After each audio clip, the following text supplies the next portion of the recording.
Students, तो मैं आप लोगों के व्हाट्सएप पे डाउट्स वगैरह देख रहा था। तो कुछ बच्चे कैलकुलस को लेके थोड़ा सा ज़्यादा चिंतित है और ये स्वाभाविक है। ओके, मैंने शायद जब पहला पढ़ाना शुरू किया था कैलकुलस तब भी कहा था कि यदि आप गूगल पे या कहीं पे सर्च मारें फियर ऑफ, तो उसमें calculus is one of the top results. Okay, fear of खाली जगह छोड़ देते तो सजेशन आती ना गूगल की, तो उसमें calculus is also one of the top things. Right, in fact बड़े बड़े लोगों ने कैलकुलस के डर से परेशान मतलब हुई है। In fact one of the physics author की, एक फिजिक्स के ऑथर है किताब के, जो उन्होंने अपना खुद के बारे में लिखा है किताब में कि जब मैंने फिजिक्स पढ़ना शुरू किया तो कैलकुलस से मैं इतना डर गया कि मतलब मैंने डिसाइड ही कर लिया कि मैं पाथ भी कंटिन्यू करूंगा। फिर धीरे धीरे हिम्मत आई, व्हाटएवर। तो ये पहली बार में थोड़ा सा अजीब तो लगता है। ओके, लेकिन please understand it is a natural thing calculus से डरना भी, और कैलकुलस खुद एक नेचुरल चीज है। अदरवाइज हमारे पास वेरिएबल सिचुएशंस को हैंडल करने का कोई तरीका नहीं होगा। ओके, जैसे जीवन का भी आप एग्जाम्पल ले सकते हैं। ऑलराइट, लाइफ में भी सब चीजें एक जैसी चलती रहती है तो वो कोई भी हैंडल कर लेता है। राइट, कोई भी हैंडल कर लेता है। आप स्कूल में पढ़ रहे थे, आराम आराम से सब चीजें चल रही थी, इजीली हैंडल हो जा रहा था। राइट, जैसे वेरिएशन आया कि नहीं हमें आईआईटी की तैयारी करनी है, ओके, तो फिर उस वेरिएशन को हैंडल करने के लिए जो हमारे को ताकत चाहिए, राइट, माइंड की, वो ज्यादा चाहिए। राइट, बट नेचुरल क्या है चीज लाइफ में? चीजों का एक जैसा रहना या वेरी करना? ऑब्वियसली वेरी करना जो है वो ज्यादा नेचुरल है। ऑलराइट, और उसको हैंडल करने के लिए जितनी अपन को ताकत थोड़ी एक्स्ट्रा चाहिए होती है, लेकिन मजा भी उसी में आता है।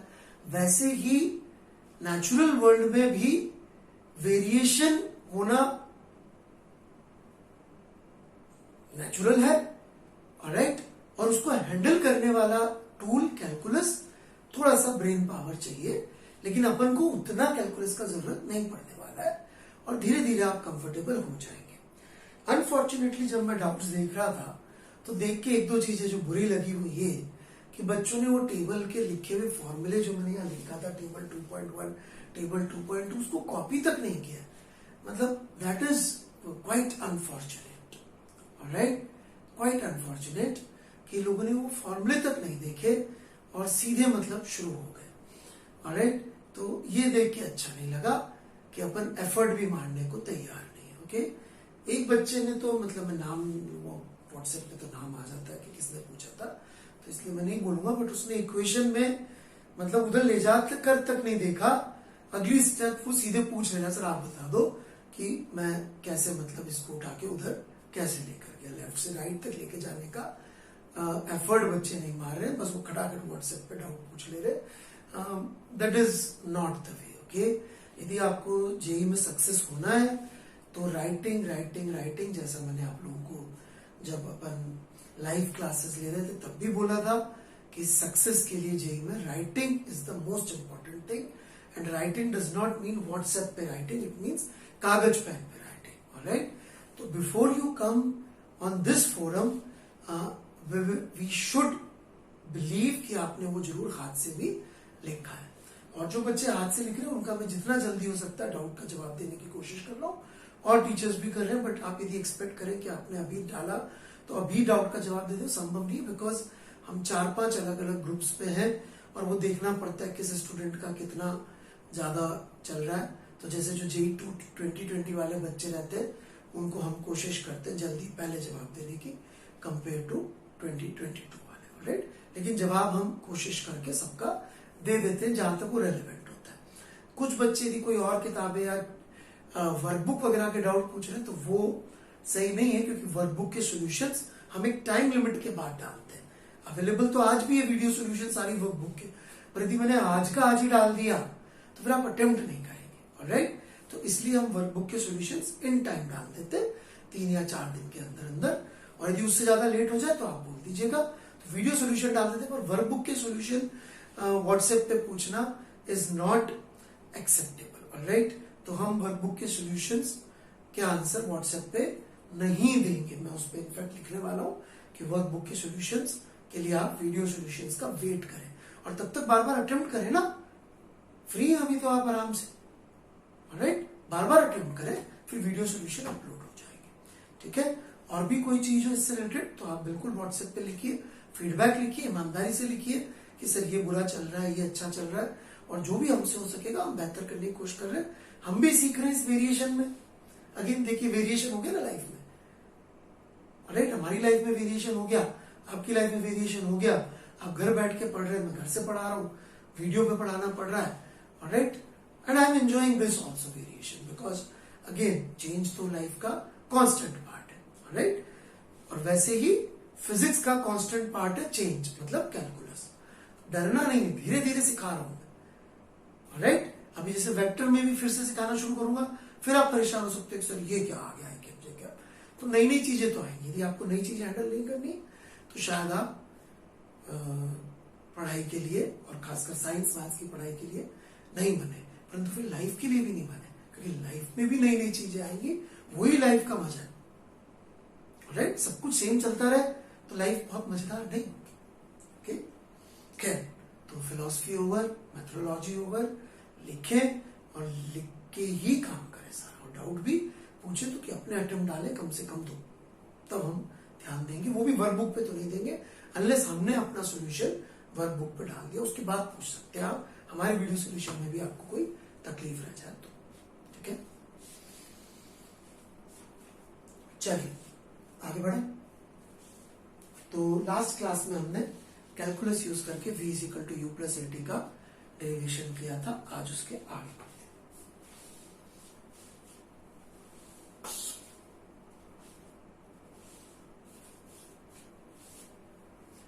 This we have derived v is equal to u plus et using calculus. Alright, अब हम लोग इससे आगे और काम करना चाहते हैं। तो गोइंग फर्दर,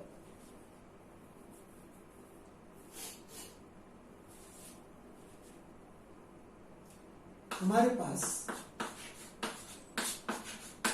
तीन इक्वेशंस थी। एक थी a is equal to d by d t, उसको यूज करके हम यहां पहुंचे। अब हम ये इक्वेशन यूज कर रहे होंगे।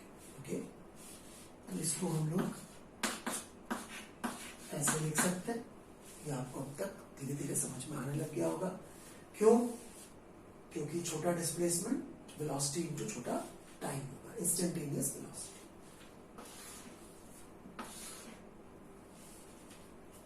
अच्छा, एक चीज और, यदि कोई डाउट आपको आता है लेक्चर में तो उस पोर्शन को थोड़ा 2-3 बार सुने और साथ साथ लिखें, तो थोड़ा इजी पड़ेगा आपके लिए समझना। उसको स्लाइड करके दोबारा सुने और सुनने के साथ साथ लिखे भी से, जो जो वहां लिखा है वो आप पेन भी चलाएं।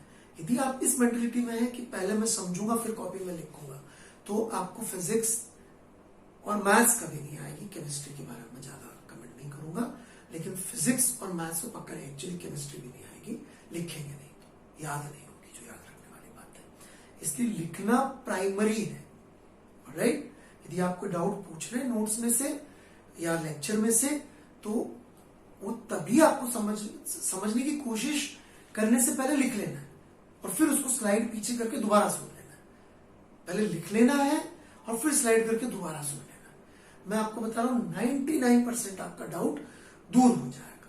99% डाउट। इनफैक्ट ये वाली टेक्निक आपको इतनी अच्छी लगेगी कि जब हम फिजिकली अवेलेबल होंगे तब आप बोलेंगे सर वो वाला मेथड ज्यादा अच्छा था, यहाँ तो आपको चुप करा के पीछे स्लाइड नहीं कर सकते, वहां तो आपको चुप करा के पीछे स्लाइड करके पहले लिख लेते थे और फिर दोबारा सुन लेते थे। Right, you will love that more than probably जो हम फिजिकली प्रेजेंस में पढ़ाते हैं, क्योंकि वहां थोड़ी आप बोल पाएंगे सर 1 मिनट चुप हो जाओ, पहले लिख लेता हूँ और फिर दोबारा वहीं से शुरू करो, एग्जैक्टली वही वर्ड्स बोलो। मैं रिपीट सेम वर्ड्स तो कभी नहीं कर पाऊंगा। राइट, सो तो हम इसको इंटीग्रेट करना चाहते हैं। इंटीग्रेशन में हमेशा लिमिट्स लिखनी पड़ती है। ओके, लिमिट्स लिखनी पड़ती हैं। लिमिट्स नहीं लिखेंगे तो उसका टेक्निकल नाम इनडेफिनेट इंटीग्रेशन होता है, पर हमको कैलकुलस की टेक्निकलिटीज पे नहीं जाना, वो मैथ्स के टीचर करेंगे, ओके, वो हम नहीं करेंगे।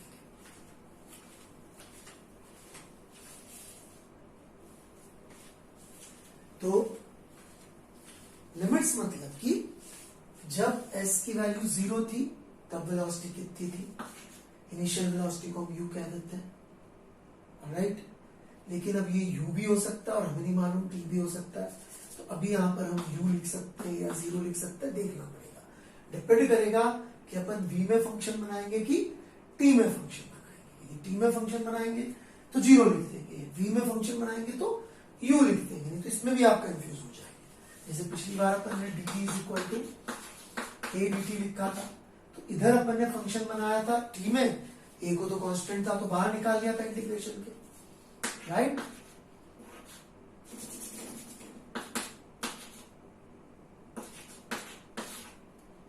तो अपन ने a को तो बाहर निकाल लिया था इंटीग्रेशन के, और t जो है वो इधर पुट कर दिया था। इसी तरह से इधर इनिशियल वेलोसिटी में u पुट किया था और फाइनल वेलोसिटी में v पुट किया था अपन ने, ऑलराइट। तो ये कॉरस्पॉन्डिंग लिमिट, जब t 0 था तब वेलोसिटी की वैल्यू, t की वैल्यू जब t थी तब,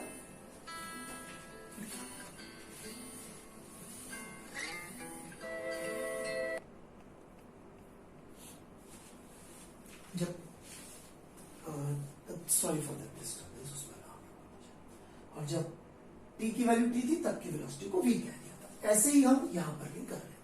तो जब फाइनल डिस्प्लेसमेंट होगा s, यहां अभी मैंने लिमिट लोअर अपर, वो अपर अभी छोड़ दिया, ठीक है, नहीं तो लिखना है तो v और t दोनों में से कुछ लिखना पड़ेगा, डिपेंड करेगा कि वेरिएबल किसमें बनता है, राइट। अब क्या v को यहाँ पे इंटीग्रेशन से बाहर निकाल सकते हैं? नहीं निकाल सकते, क्यों? क्योंकि ठीक ऊपर देखिए v खुद एक वेरिएबल है, राइट। v खुद वेरी कर रहा है टाइम के साथ, राइट। तो अपन v को इंटीग्रेशन के साइन के बाहर नहीं निकाल सकते।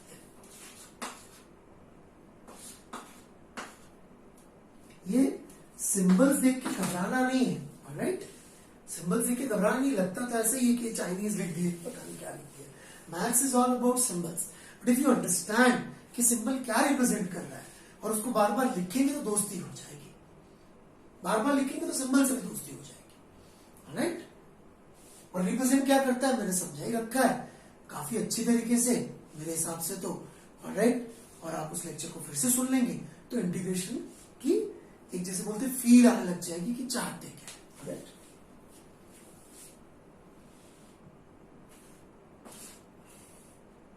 तो v को हम रिप्लेस कर रहे हैं इस फंक्शन से, क्योंकि इस फंक्शन में खास बात क्या है, ये कांस्टेंट नंबर है क्योंकि तो इनिशियल वेलोसिटी है, ये एक्सेलरेशन है जो एक कांस्टेंट है, और t है जो कि वेरिएबल है, लेकिन हमारे पास t का फॉर्मूला है।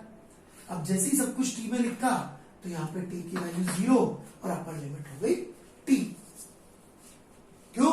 क्योंकि अब इसमें एक ही वेरिएबल है t। इधर इंटीग्रेशन करेंगे तो s बन जाएगा, जिसको इवेल्युएट करेंगे 0 से s, upper limit minus lower limit करेंगे। इसी तरह से यहाँ पे हम लिखेंगे तो u dt अलग से, क्योंकि समेशन को हम और समेशन में तोड़ सकते हैं।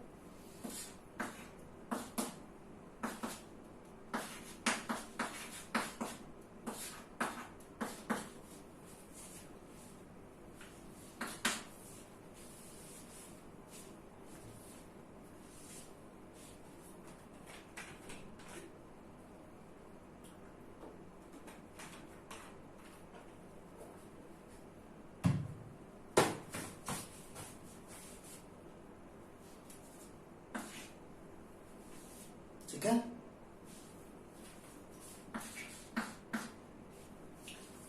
अब ये u इंटीग्रेशन से बाहर निकल सकता है, तो निकल सकता है इंटीग्रेशन से बाहर u, कांस्टेंट इनिशियल वेलोसिटी, इसकी वैल्यू अलग अलग नहीं मिलेगी, ये टाइम के साथ वेरी नहीं कर रहा है, क्योंकि तो एक मोमेंट की वेलोसिटी जो इनिशियल मोमेंट की थी वो तो एक नंबर था, राइट।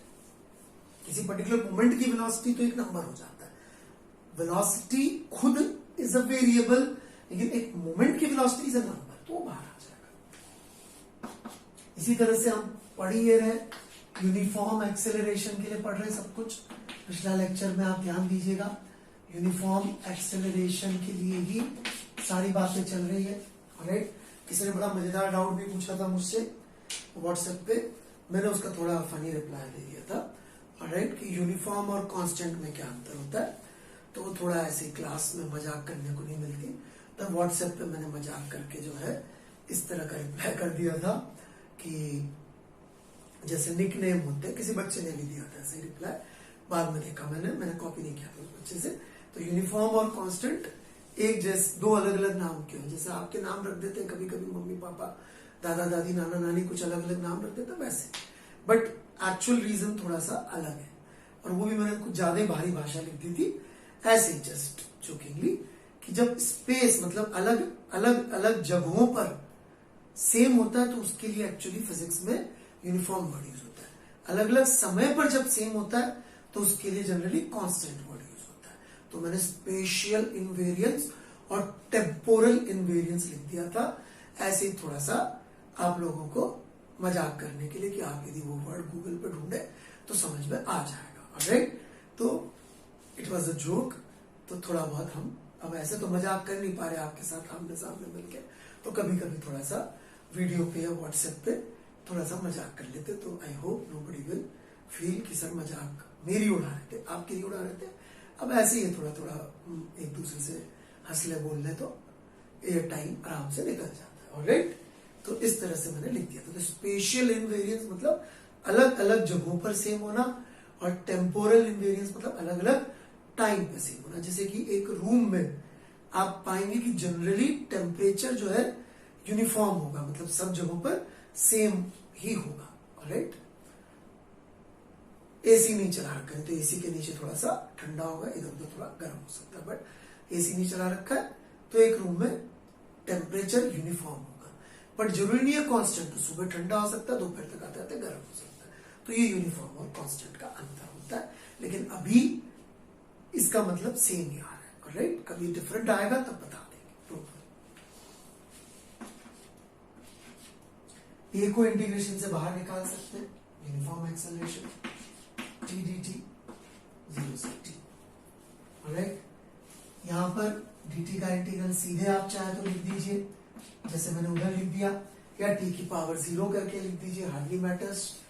अब मैं ऊपर ले जा रहा हूं इसको,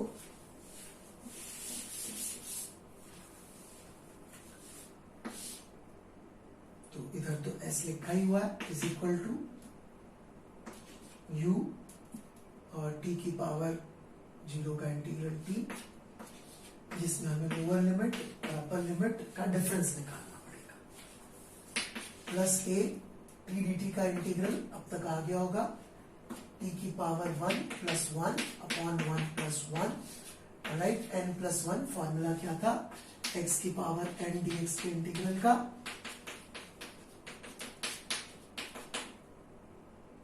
lower limit 0 upper limit t।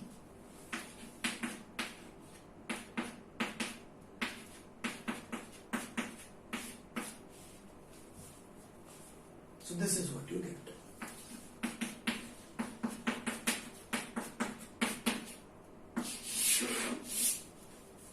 S is equal to ut plus half at square.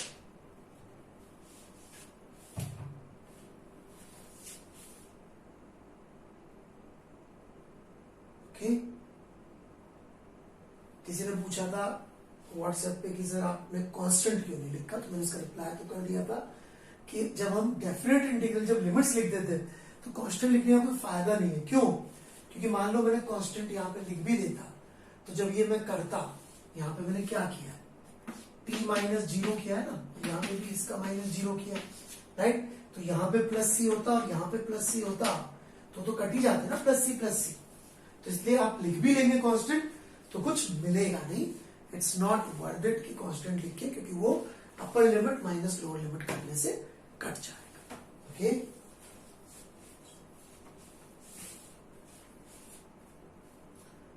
तो ये दूसरी इक्वेशन हम लोगों ने डिराइव कर लिया, s is equal to ut plus half at square.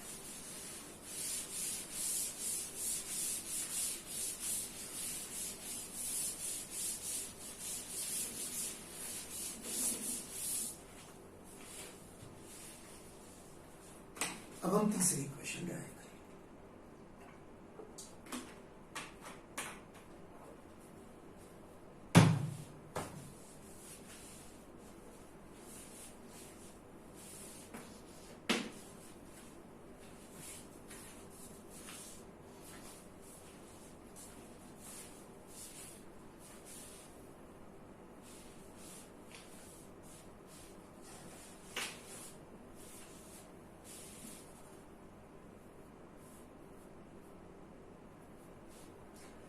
तीसरी इक्वेशन आएगी, हमने एक और कैलकुलस बेस्ड आपको इक्वेशन बताई थी, that is A is equal to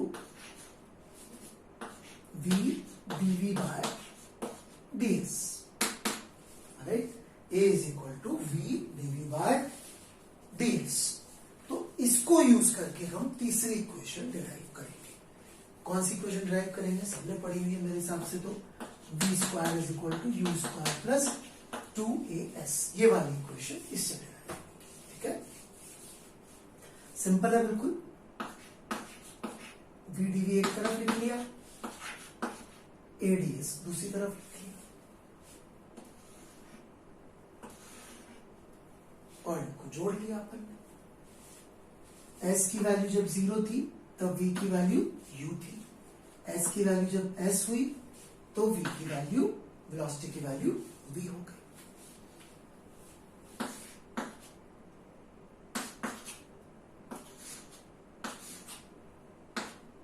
n+1 upon n+1,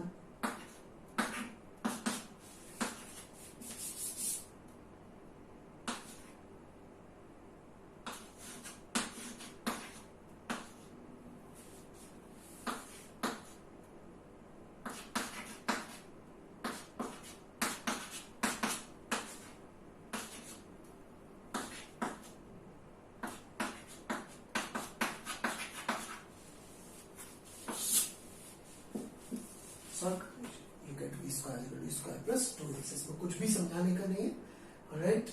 बस यहां पर अपन ने vdv को इंटीग्रेट किया है। तो इस तरह से हम लोग यूजिंग कैलकुलस यूनिफॉर्म एक्सेलरेशन के लिए तीनों इक्वेशन डिराइव कर सकते हैं। तो इससे थोड़ी सी इंटीग्रेशन की प्रैक्टिस हो गई, थोड़ा हमें ये इक्वेशंस आ गए, right. Next what we can do is, थोड़ा सा और इंटीग्रेशन की मैं आपको प्रैक्टिस करा देता हूं, बहुत ज्यादा नहीं, थोड़ी बहुत, alright. And then let's see कि अपन, बहुत ज्यादा हमें नहीं सीखना है इंटीग्रेशन, अभी धीरे धीरे सीखते रहेंगे। इंटीग्रेशन की अब जरूरत आप देखेंगे तो हमें शायद अब मोमेंटम के शुरू में पड़ेगी जाके, या वर्क एनर्जी के आसपास थोड़ा बहुत इंटीग्रेशन की जरूरत पड़ेगी। और जब जब पड़ेगी, डोंट वरी, मैं आपको बहुत, जिसको बोलते हैं ना, I will handle it with kid gloves, alright. मतलब बिल्कुल छोटे बच्चे को जैसे हैंडल करते हैं वैसे हम लोग कैलकुलस हैंडल करेंगे पूरी 11वीं में, राइट। इनफैक्ट टेस्ट में हम लोग कैलकुलस बहुत कम देते हैं कि बच्चा थोड़ा थोड़ा धीरे धीरे सीख जाए। क्यों? क्योंकि 12th में जब वो कैलकुलस सीख लेगा उसके लिए बहुत कंफर्टेबल हो जाएगा। हम लोग सिर्फ फिलॉसफी के लेवल पे कैलकुलस चाहते हैं आप सीखे, उससे ज्यादा नहीं। और इसीलिए बोल रहा हूं, आप जितना लिखेंगे ना उतना कंफर्ट बढ़ जाएगा। जितना इसके बारे में ये क्या है क्या है क्या है करेंगे, नहीं लिखेंगे तो क्या है लगता रहेगा, ऑलराइट। तो एक आध सवाल ले लेते हैं जो कैलकुलस को यूज करेगा, फिर हम लोग ये वाले यूनिफॉर्म एक्सेलरेशन पे वापस आएंगे।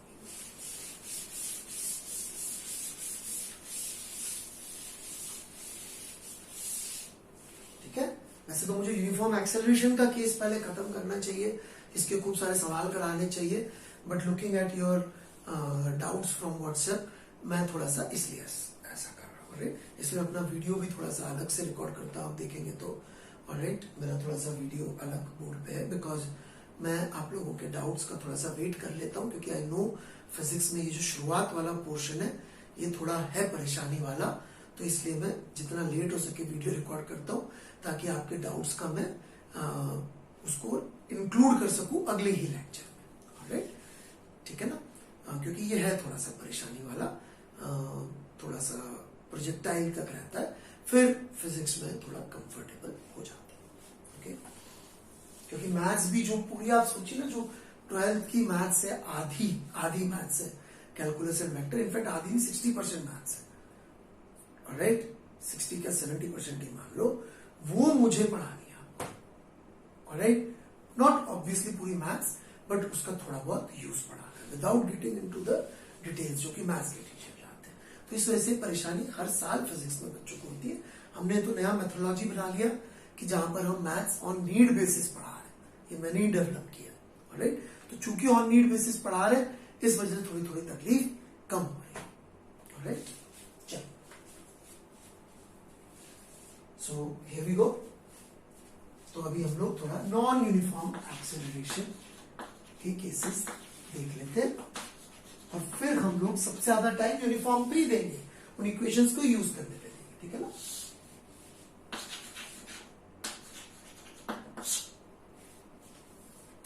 This is just so you become comfortable with the application of calculus, integral calculus और डिफरेंशियल कैलकुलस टू, राइट।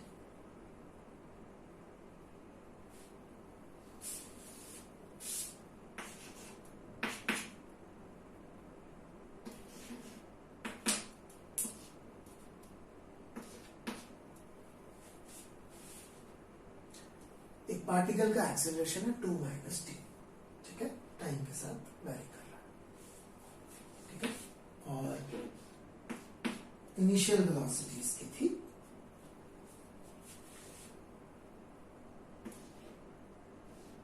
4, ठीक है, 0 सर, वेलोसिटी इसकी 0, करेक्ट। और हमसे पूछा है डिस्टेंस ट्रैवल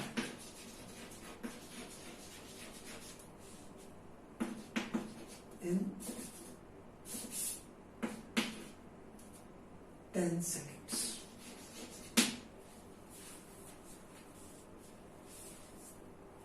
ठीक है। तो आप इसको अटेम्प्ट करेंगे और मैं कुछ बोलूंगा नहीं, ये तो हिंट हो जाएगी, ऑलराइट। और अटेम्प्ट करने के बाद ही वीडियो का नेक्स्ट पार्ट आप देखिए।